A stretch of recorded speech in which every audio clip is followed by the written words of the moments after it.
Iyabọ Òjó ni òṣèré tó múra dáadáa jùlọ.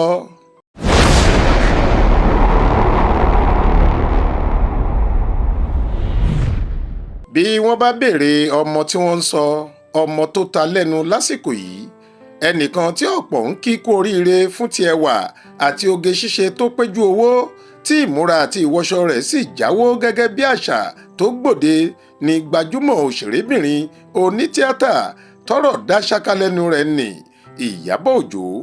Arẹwà obìnrin náà ti gba ẹ̀bùn ẹni tó mọ ara mú jùlọ pẹ̀lú ọ̀pọ̀lọpọ̀ owó tí wọ́n fi ta lọ́rẹ.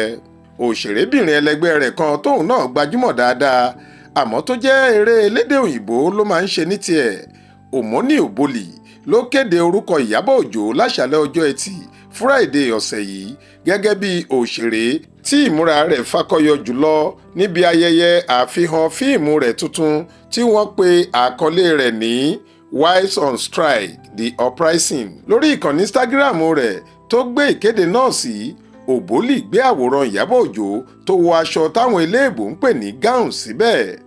Aláwọ̀ dúdú ni látòkè délẹ̀ tí wọ́n fi aṣọ mèremère ṣe lọ́ṣọ̀ọ́ lápá ìbàdí pẹ̀lú fìlà obìnrin dúdú. Wọ́n la igbá àyà aṣọ náà, èyí tó mú kí apá kan òrombó Iyabọ méjèèjì ráàyè gbatẹ́gùn àlàáfíà pẹ̀lú bàtà tó dọ́gba wẹ́kú.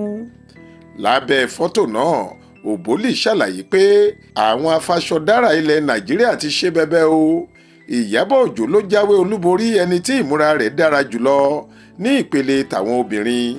Ògbóǹkangí lórí ìmúra ni ẹ́ ní tòótọ́, kú oríire o Queen Mother.